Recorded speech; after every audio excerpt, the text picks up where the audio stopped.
Hey guys, I just wanted to go over a student sample and hopefully give you a final push to the best essay that you can have for the grade that you need.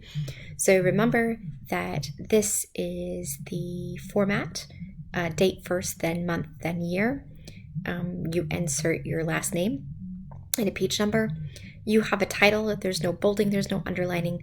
It's just as a title, all the important words are capitalized. This person used the attention grabber of a news story, and they cited it, which is wonderful. And then at the end, this is what your thesis should be. In fact, evidence shows that college students should be allowed to carry guns on college campuses. That's good. I'm asking you to preview the 3 reasons why. This person put the background next in a couple of paragraphs, and that's fine. The background is explaining the debate. So where did this issue happen? When did it begin? What were some important events? And then where does the issue stand today? You can see that the in-text citations are used. It is either the author's last name, if I can get there, yes, or the article's title in quotes, and that's it. Remember, anything that isn't evident, you picked up from somewhere. So even if you become an expert, you heard it on the news, you spoke to a friend who had heard it in an article, something like that. Remember to give credit where credit is due. They start with the first reason, that's fine. And their topic sentence should tell me what the whole paragraph is going to be about.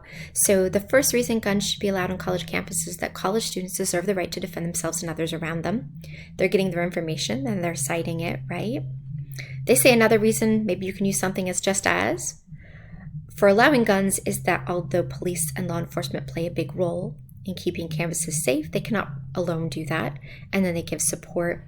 And they give that from an article. The final, you might say furthermore instead. Guns on college campuses because gun-free zones are not necessarily safe zones, and they provide information. And then the paragraph before, they give actually a third one. I give a fourth one. And then before we have, of course, many will probably disagree. So this is the language that you're using for the refutation. You take into account the opposing viewpoint on a specific point, right? And they say, because they think guns will do more harm to them than good. They give an example of a person, maybe even a quote you could use from someone that agrees with what you're saying. And then they come and they concede, it is true. I agree to a point. Those kinds of things. And then they come back and they say why they're right, and they root that in source. That's what you should do. In your conclusion, they give this thesis statement again. They briefly review the points, and then they kind of give a prediction. So that's the structure that you should be using. You need to include your works cited page.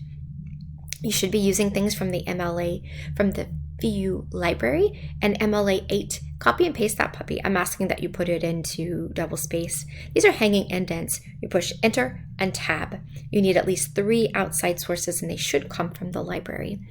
If you have questions, please do not hesitate to contact me. But this is kind of our final push. So hang in there, and I'm here if you need me. Have a great